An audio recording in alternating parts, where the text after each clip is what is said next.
Deb stood in the bedroom doorway watching her son try on his wedding suit. Tall, dark-haired, broad across the shoulders. Tomorrow her boy was getting married. It still did not feel entirely real. Tyler studied his reflection for a long moment, turned sideways, then straight on again, and gave a slow, satisfied nod. "Looks expensive," he said, turning toward her. "Color's right too. I'll stand out without trying too hard." Deb smiled. She had spent 3 paychecks on that suit. He did not know that, and she had not planned to tell him. "That's the goal," she said. She pushed off the doorframe and walked into the room. "I have my appointment at 9 tomorrow morning, so I should be ready well before the ceremony starts." Tyler turned around. "Wait, you're coming to the ceremony?" She stopped. "Of course I'm coming, Mom." He said it the way you would say the name of someone who had just missed something obvious. "We talked about this." "Tyler, I thought you were joking." He was not joking. He set the jacket carefully over the back of her chair and started moving around the room the way he did when he needed to say something and was working up to it. That restless pacing she had watched him do since he was 12. "Kayla's family is going to have people there you have never even seen in real life," he said. "Her dad's clients, her uncle's partners, half the firm she interned at. It's a different world, Mom. You're going to feel out of place, and then I'm going to spend the whole day worrying about you instead of being present. I know how to behave at a wedding, Tyler." He stopped pacing. He sat down on the edge of the couch close to her, and for a moment he looked almost apologetic. Then he said it. "I'm embarrassed. Okay, I'm embarrassed that my mother is a janitor. I don't want Kayla's family asking questions. I don't want you standing there in something you bought at a consignment store while her aunts are in designer everything. I can't have that be the image." Deb did not say anything. Tyler picked up the jacket, zipped the garment bag, and slung it over his shoulder with the calm of someone who considered the matter settled. At the front door he paused. "Come over Sunday. I'll bring Kayla. We'll do brunch, you can give us the gift then." He did not wait for an answer. The door clicked shut. The apartment was very quiet. Outside, the last of the daylight was going gray behind the curtains, and Deb was still sitting exactly where she had been when he said it. She had spent 25 years making sure he never went without. It took him about 4 minutes to make her feel like nothing. She did not cry. Not yet. She just sat there in the half-dark until the room finished going dim around her, and then she got up and opened the bottom drawer of the dresser where she kept the photo album. The album was old enough that the cover had started to separate at the spine. Deb carried it to the couch, sat down under the lamp, and opened it carefully the way you handle something that has held up for a long time but only because nobody pushed it. The first photograph was loose, tucked inside the front cover rather than mounted. A toddler in a floral dress that was clearly meant for a bigger child, the hem hitting somewhere past her knees, white shoes that did not quite match. The little girl was looking directly at the camera with an expression of total concentration, the way very small children do when they are trying to understand what they are being asked to do. Standing beside her was a thin woman with unfocused eyes and a smile that had come slightly undone at the edges. Even on a bad print from a disposable camera you could see she was not entirely there. Deb's mother lost her parental rights 6 months after that picture was taken. Deb was 2 years old. She never went looking for her later. There did not seem to be a point. The second photograph was a group shot, 2 rows of kids in front of a brick building, everyone squinting into the sun. Deb was in the back row, third from the left, around 10 years old, her hair in 2 uneven braids. The group home she grew up in was the kind of place that existed to fulfill a legal requirement, not a human one. The staff looked the other way when older kids decided to remind younger ones of the order of things. Nobody asked too many questions. You learned early that the safest approach was to make yourself hard to notice. The third photograph was the one that felt the most like a beginning. 3 girls in black aprons on the front steps of a highway diner, squinting and laughing at whoever was behind the camera. The sign above the door, Rick's Root Diner, hung at a slight angle, one mounting bracket looser than the other. Deb was 17 in that picture, a few weeks out of the group home system and already pulling double shifts. The work was hard and the pay was modest, but the tips were hers, and the apartment she was renting a room in had a window that faced east. And for the first time in her life she was keeping track of her own money. She never talked about any of this. Not to Tyler. Not to anyone. Some things you carry alone because putting them down just means someone else has to look at them. She turned the page. And there he was. The photograph was taken on a Saturday afternoon in a park on the east side of the city, the grass still green in the way it only is before August burns everything out. Deb was laughing at something off camera, a lopsided crown of dandelions and clover sitting crooked on her head. Beside her, a dark-haired young man with gray eyes and an easy smile wore a matching one slightly more crooked than hers. She remembered who made them. She remembered the whole afternoon, if she was being honest, down to what they had stopped to eat on the way home. She had met Cole Hargrove 6 weeks before that picture was taken on a Tuesday morning when the diner was 3 tables deep and she was moving too fast. She caught the edge of a coffee cup with her elbow and sent a full glass of tomato juice straight into the front of his shirt, white Oxford, clearly not from a department store rack. Rick appeared from the back in under 10 seconds and started apologizing loud enough for the whole room to hear, which meant he was also pointing at Deb, which meant she was the one absorbing it. Cole sat through Rick's entire performance without changing expression, then looked at Deb and said quietly that it was just a shirt and she should go take care of her other tables. He came back that evening with a bunch of white roses and waited until her shift ended. He said he had been thinking about her all day, which she did not entirely believe, but he said it plainly enough that she decided not to argue. He was a junior at the university studying economics with the unhurried manner of someone who had never had to rush through a meal in his life. She expected that to bother her. It did not. He was curious about everything she said, laughed at the right moments, and never once made her feel like a project. By the end of July they were together every day he was not in class. He brought her to a cookout with his college friends and she held her own without trying. They drove out to a state park one weekend and stayed until it got dark. By August they were talking in the loose, hopeful way people talk when they have started to believe in a future that includes another person. For Deb, who had spent her entire life being placed and moved and aged out and left, that feeling was not small. She did not know yet that the best summer of her life was also the one that was going to cost her the most. She turned the page, but there were no more photographs, just the summer ending and what came after it. It started the first week of September. Cole's cousin had seen them together on Murray Avenue, just walking, nothing dramatic, and apparently that was enough. Within 3 days the calls began. His mother called first, then an aunt, then a woman who identified herself as Cole's grandmother and spoke with the measured patience of someone who had made this kind of call before. They did not all say the same thing in the same way, but the message was consistent. Deb was not appropriate for Cole. Deb came from nothing and would always come from nothing. And the kindest thing she could do for everyone, including herself, was to end it now while it could still be done quietly. The grandmother was almost gentle about it. The aunt was not. Then one of them came to the diner. Deb never learned exactly who she was, a cousin maybe, or a family friend sent to handle it in person. She arrived on a Wednesday lunch rush, sat down at the counter, waited until Deb was close enough, and then said what she had come to say loudly enough that 2 other tables went quiet. Rick stood by the register and did nothing. When the woman left, she knocked her glass off the counter on the way out. Deb cleaned it up without a word. The following week Earl Simmons knocked on her apartment door. He was a retired high school teacher who had lived in the unit next to hers for 3 years and had never once been anything but straightforward with her. He told her that a woman had come by the building 2 days in a row asking questions about Deb, her habits, her visitors, whether she drank, whether she had problems. The woman had offered Earl and his wife money if they could confirm anything damaging. Earl had told her to leave. He wanted Deb to know. She thanked him. She closed the door. She stood in her kitchen for a long time without moving. She did not tell Cole any of it. He was finalizing his paperwork for a semester program in London, and she could already see the tension he was carrying, the way he would go quiet mid-sentence sometimes, or check his phone with a look she had learned not to ask about. She did not want to add to it. She told herself the calls would stop. She told herself she could manage it until he left and then things would settle. Then Gerald Hargrove called. He was the mayor of their city. Most people in the county knew his name.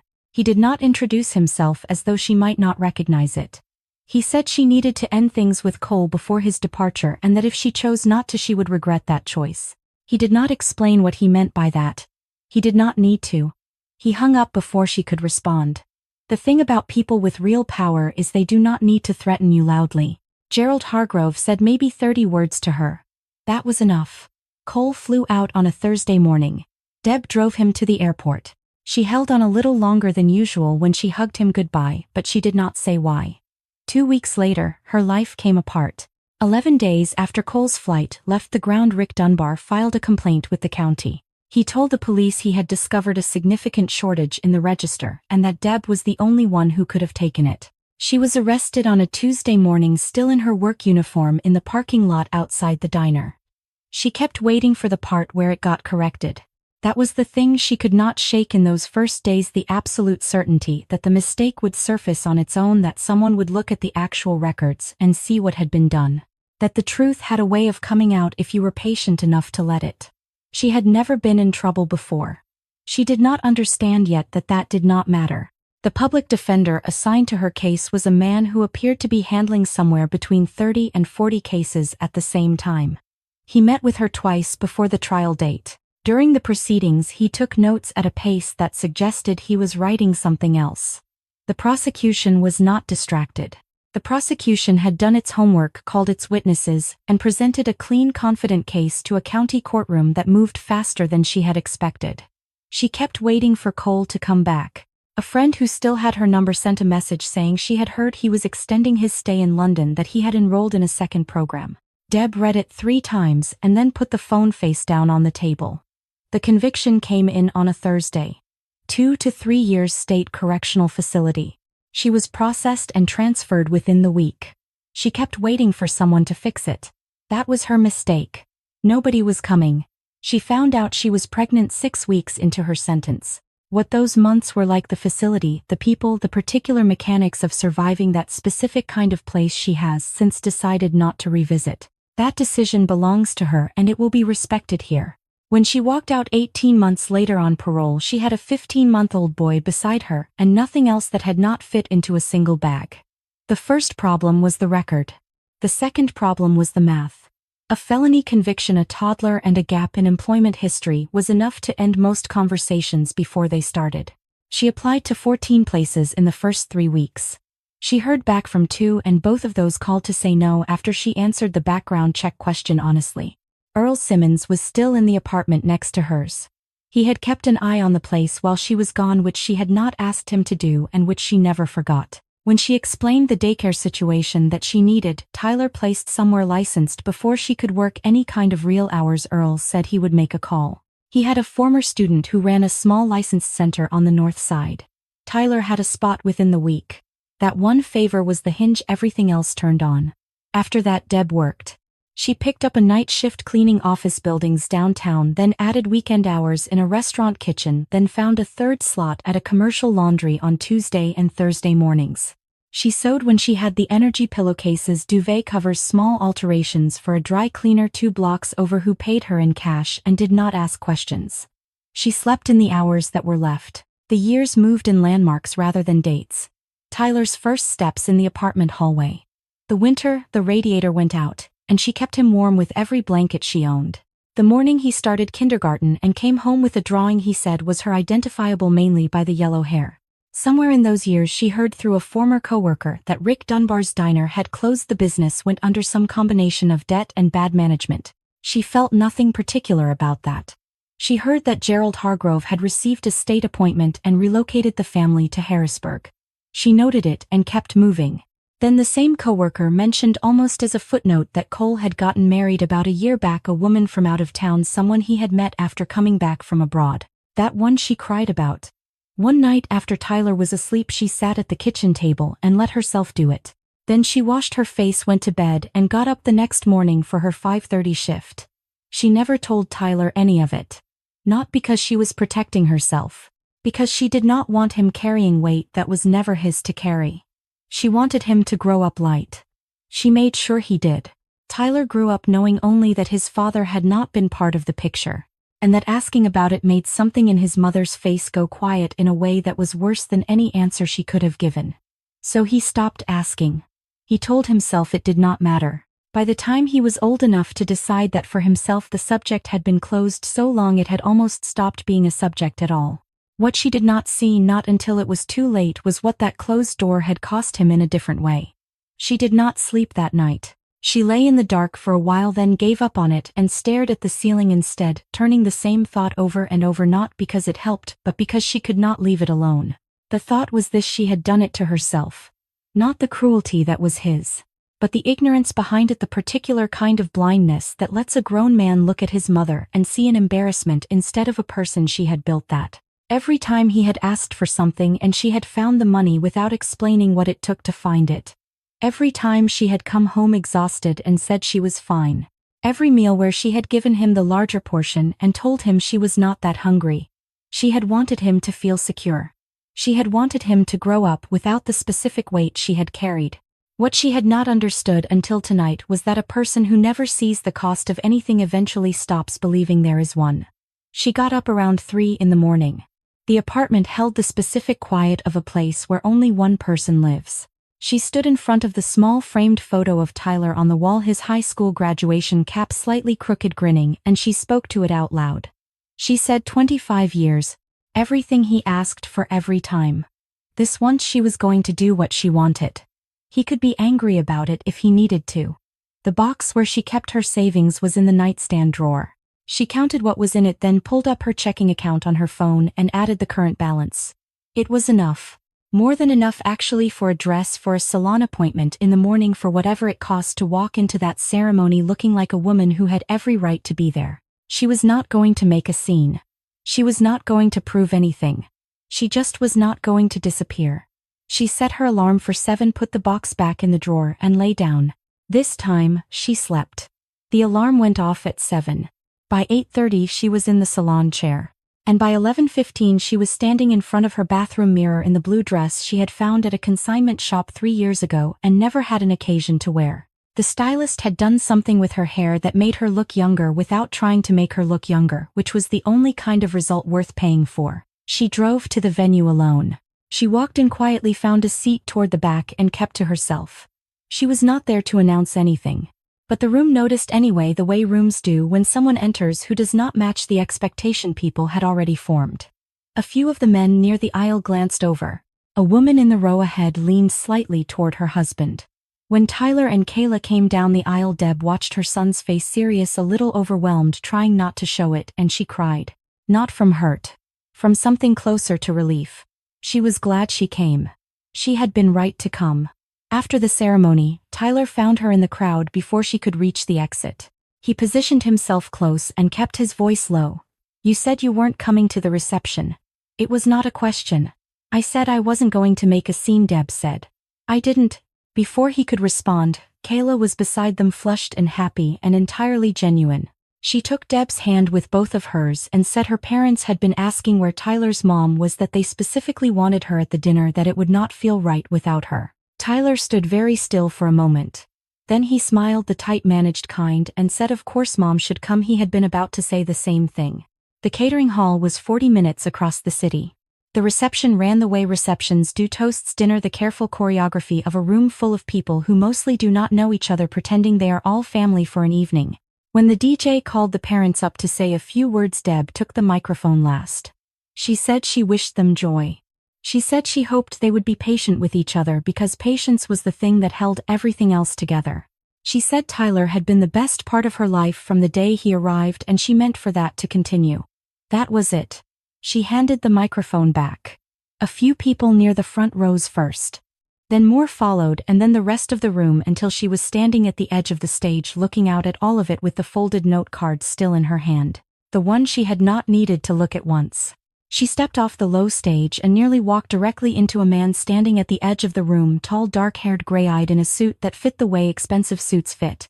She caught herself. She looked up at his face. And then she stopped moving entirely. His name was Cole Hargrove. He was there because Tom Merritt was his business partner, had been for 6 years, and Tom had insisted on him coming months ago. Back when the wedding was still just a date on a calendar, and Cole had no reason to connect it to anything in his past. He had not known whose wedding it was, not in the way that would have meant anything, until he saw Deb step off that stage. They found a quiet spot near the windows at the far end of the room, away from the speakers and the tables being cleared. The reception moved around them the way receptions do, loud and self-contained, and for a while nobody needed anything from either of them. Cole talked first because she was not ready to yet. His father had flown to London about 3 weeks after Cole's program started. Gerald had told him over dinner at a restaurant Cole remembered being too nice for the conversation that Deb had met someone else and left the city with him. Cole said he had not fully believed it did not fit anything he knew about her, but he had sent a friend to the diner to ask around and Rick and the other staff had confirmed it. Everyone told the same story. He had stayed in England an extra 6 months after his program ended because he had not known what to come back to. Eventually he came back anyway. Lived in Pittsburgh, built a business, got married. The marriage lasted 4 years. He had been divorced for 10. No children. He said he had not been happy. Not in any way that held. Only when he was young. With her. Deb listened to all of it without interrupting. When he finished, she was quiet for a moment and then she said she would tell him everything, all of it, but not tonight. Tonight was her son's wedding. She asked him to dance instead. They danced one song. Tyler saw them from across the room and something in his expression shifted in a way he probably could not have named. The woman on that dance floor was not the person he had spoken to in the apartment the night before. It was not the clothes or the hair exactly. It was something about the way she was standing, the way she was present in her own body, like someone who had just remembered they were allowed to take up space. He had never seen her look like that. He was not entirely sure he had ever looked at her long enough to notice what she usually looked like. That thought arrived quietly and it did not feel good. When the song ended, Cole offered his arm and Deb took it. They walked toward the exit together. Tyler moved before he had consciously decided to. He caught up to her on the front steps, the night air cold enough to show breath, the parking lot lit in that flat yellow way of venues built for occasions. "Mom." She stopped and turned. Cole stood beside her. "Where are you going?" "Who is this?" Deb looked at her son for a moment, this tall, dark-haired young man in the suit she had paid for. Standing on the steps of his own wedding reception with an expression that was just beginning to understand it had missed something important. "Someone I'd go anywhere with," she said. And then, without drama, without ceremony, "Tyler, this is Cole Hargrove. He's your father." The two of them looked at her. Cole, who had not known, went very still. Tyler opened his mouth and closed it again. The subject he had stopped asking about 20 years ago had just walked up and introduced itself. Deb let the silence hold for a few seconds. Then she said what needed to be said. The three of them had a long conversation ahead of them and none of it was going to be simple, and tonight was probably not the night for it. But the night was ending and she had somewhere to be. She did not apologize. She did not explain herself further. For 25 years she had made herself easy to overlook and she was finished with the size of that life. The woman who walked down those steps was the same woman who had walked into that ceremony alone that morning.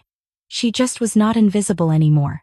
And if you are wondering what Tyler said to her on those steps after she walked away, whether he called, whether he showed up at her door the next morning with something that looked like an apology, I think you already know the answer matters less than what she did. She did not wait to find out. She had waited long enough. If you were standing where Tyler was standing on those steps, knowing what you now know about what his mother gave up and what was taken from her, what would you have said to her? Leave it in the comments. I would genuinely like to know.